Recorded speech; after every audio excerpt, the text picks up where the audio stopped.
When it comes to Islamic finance, what I have discovered in my answering questions is that a lot of us Muslims, we have already made up our minds before listening to any scholar or any sheikh. We already have a clear in our minds, black and white, haram and halal. And when a person comes and gives any opinion that is not in accordance with the one they have already heard, rather than thinking and listening, they immediately dismiss, oh, you must be not knowledgeable, or you must be one of those progressives wanting to water Islam down. This is not the way. Listen, and listen to authority, and listen to who is saying this. If you come with preconceived notions, what's the purpose of asking a question?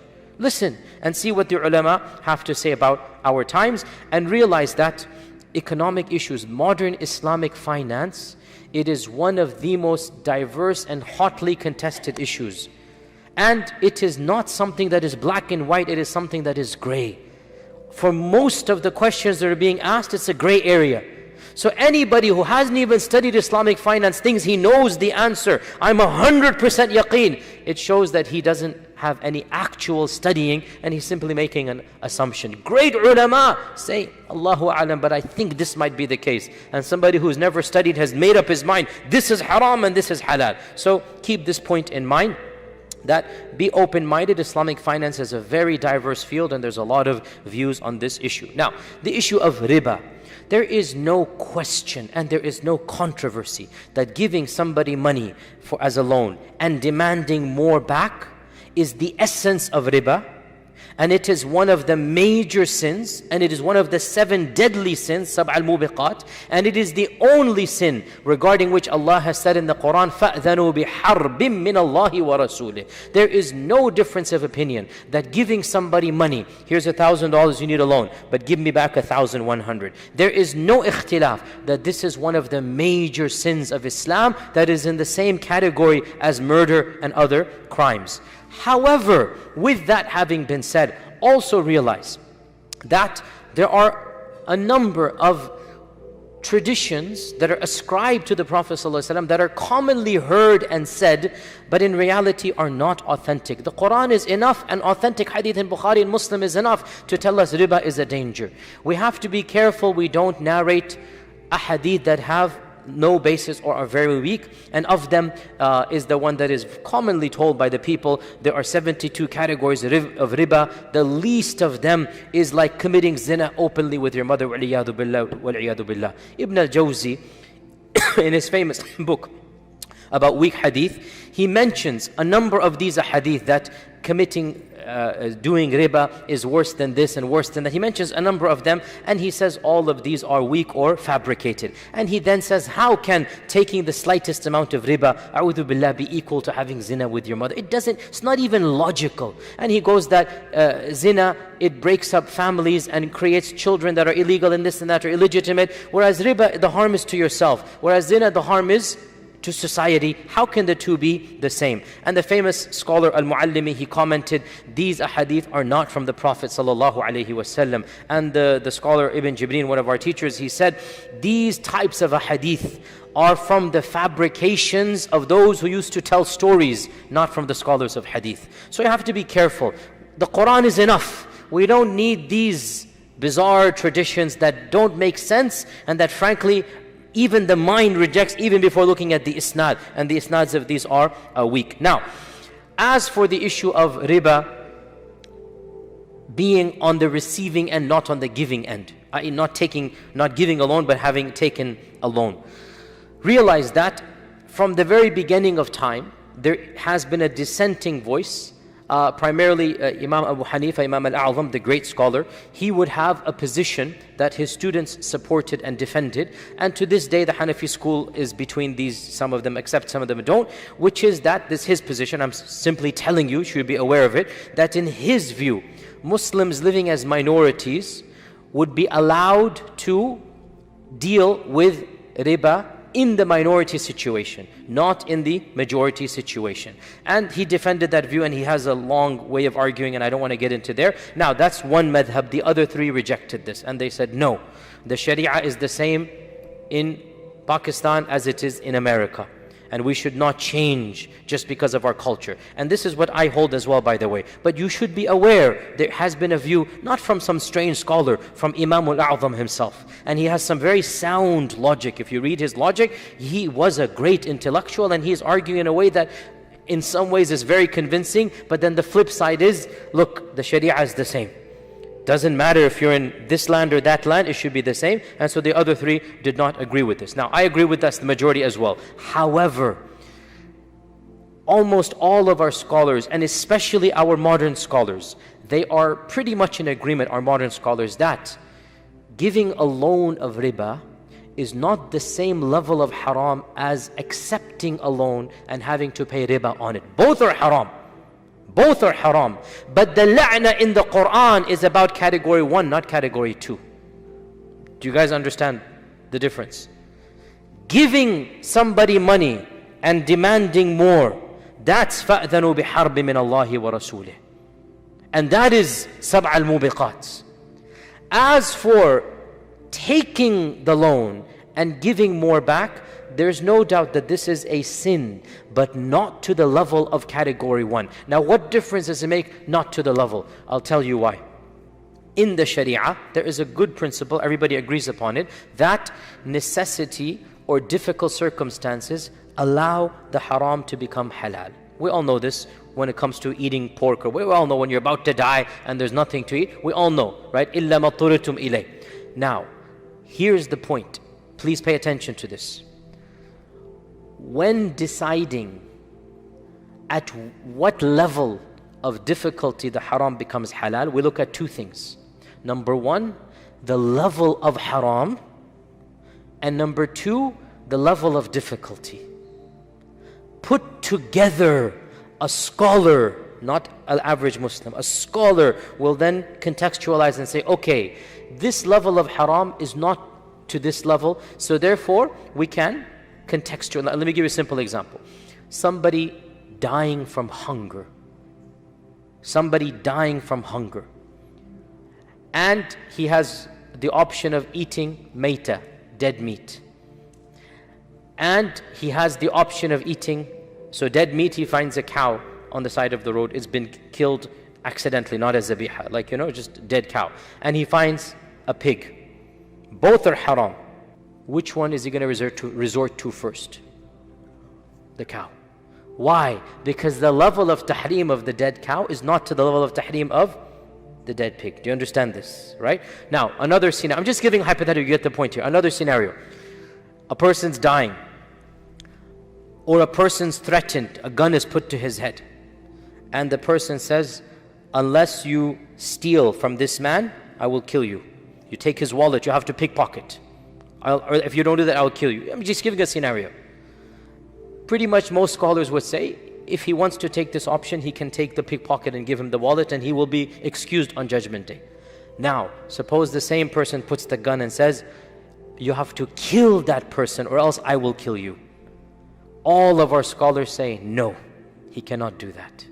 Because the level of pickpocketing is nowhere near the level of killing somebody. And in no circumstance is your life more precious than the other life. You can never be forced to commit murder. You will die before you commit murder. I'm giving you a hypothetical example so you understand the principle. The principle, or another example. Somebody says, oh, pickpocket that person or I'm going to slap you across the face. A slap is not a gun to the head. Do you understand what I'm trying to do to you? I'm trying to give you the scenarios of the level of haram and the level of difficulty so that you understand it's not a black and white issue. Now, who gets to decide? The alim, not the one involved, because the one involved has a selfish interest. You go to a third party and our ulama contextualize. So, the one receiving the loan is not the same as the one giving the loan. Hence, the level of difficulty, the bar is not as high as the one who has to give. You see the point here. Now, I know this leads to the issue of mortgages and houses. Believe me, it is like the number 2 question I'm being asked. We will get there, and I'll give you a detailed answer whenever that happens. Today we're asking about credit cards, so we're not going to talk about mortgages and whatnot today. So, credit card. The issue being that in a credit card, are you giving the money or are you receiving a loan and then have to pay? Which one is it? The second, which is the lower category. You guys follow where I'm coming from, right? Okay. The credit concept theoretically is valid. Suppose I'm going to a shopping center and mashallah Imam Nadeem is with me. Mashallah tabarakallah, Imam Nadeem has a lot of money in his wallet. Mashallah tabarakallah, I don't have anything, right? And we go to Brother Mustafa's shop. And I realize I don't have any money. I say, oh, I don't have any money. Imam Sahib, can you pay third party? Can you pay on my behalf? And you have my word, my credit, my honor. You know me, and I will pay you back tomorrow. Is this halal? By unanimous consensus is halal. The concept of a third party credit is halal, right? And there is no doubt that the more trustworthy a person is, the more people will be willing to pay for him. If I have asked Imam Nadeem 10 times and never paid him back, on the 11th time if he pays, then he's the one that's not acting rationally. My credit score is now in the negative. So there's no problem. A person's credit score, a person's reliability, this is all something that is halal. So the concept of a third party taking charge and saying, you know what, Mr. Merchant, we will pay you your money on behalf of Imam Sahib here. Don't worry. We trust him. We know his credit score. That, check, halal, halal, halal. Where does the problem come? We all know. It's in one clause in the whole contract. The problem is not in the contract. The problem is not in the theoretical, construct of a third party paying on credit. That's not a problem. That is completely legit. The problem in all of those 5 pages that you sign, there's one clause in there that says that in case you do not pay back within the 25 days or 30 days, then no problem. We want you to actually not pay because we will charge you riba. We all know that's where the credit companies make money. Jayyid. So this leads us to our next major controversy in usul al-fiqh, and that is, what do you do if a contract is valid but one condition is invalid? This is a famous controversy, goes back to the time of the Sahaba. It is called ash-shart al-fasid, or the incorrect shart, the incorrect clause. And some of the tabi'un, they said the whole contract is batil, and most of the tabi'un, this is what the people pretty much agreed upon. It's like, no, look, you can't invalidate the whole contract because of one clause. That clause should be invalid, and the contract is valid. Therefore, theoretically, if we sign this document with a credit card company, theoretically, if tomorrow all of the rulings of this country were made into Sharia rulings, and then we went to a court of law, an Islamic Sharia court of law, they looked at the contract, the majority of scholars would say, oh, the contract is fine. Oh, but this one paragraph, delete it out and get rid of it. Ash-shartu batil wal-aqdu sahih. This is the majority interpretation, and this is what across Islamic centuries people have done. And this is proven explicitly in the famous hadith of Barira. I'm not going to go into it, but Aisha wanted to free a slave, and the people who wanted to, and she paid money for that, the people wanted to free the slave, they wanted to add an incorrect condition. Al-wala'u liman, it's too complicated to explain. So basically the Prophet ﷺ said that shart is not valid and Barira will be freed. So he allowed the contract to go through, and he made null what? Are you guys understanding the point? He made null that one clause. You understand this point, right? You can look it up, the hadith of Barira. It's a bit more, it's a different topic altogether. So from this, the majority of scholars, and this is the correct opinion, it's the one that people have acted upon. It's the common sense one. Like, you don't invalidate the whole contract because of an incorrect clause. So we're not living in an Islamic land. The Sharia tribunal courts are not here. What do we do now? Here is where we get to the final point. Given all that has preceded, that you are the one taking the loan, that in essence the contract is valid, that theoretically everything would be fine except for this one issue. And given the fact that for some people, credit cards make life very easy, and not having them would make life extremely burdensome. The majority position from the Fiqh Council of Europe, of North America, of AMJA, of most of our scholars in the world, even of Saudi and many countries. This is, I don't know of any difference amongst any of the councils of ulama. And please, for modern issues, go to the councils. Don't just go to one sheikh in the middle of nowhere. Go to the collective bodies that have groups of people that discuss back and forth. Even AMJA, which is generally on the more strict side of things, and I respect that about AMJA, and I'm a member of AMJA, so I'm not being harsh here. I attend AMJA once in a while. Even AMJA on its website has the the same fatwa, and you can read it, and I checked it an hour ago just to make sure that it is there, and essentially it is the same. All of these committees have the same ruling. What is it? Khulasatul qawl.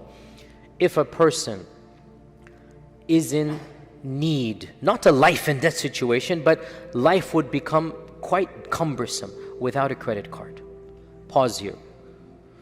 This means it's not an open license, it's not a green light, it's a yellow light. People have to look at themselves. Some people live very simple, modest lives. They go to work, they go to grocery, they pay the rent, and that's it.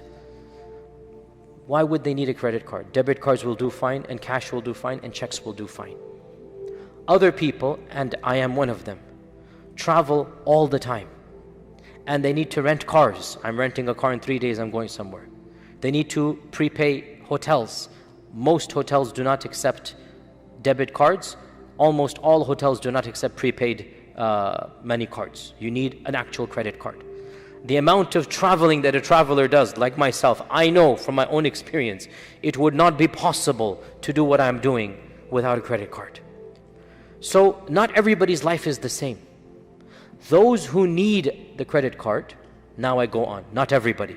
Those who feel that life would be very difficult without that, the fatwa says they are allowed to take one with the extensive, firm niyyah that they will never exceed what they're able to pay, number one.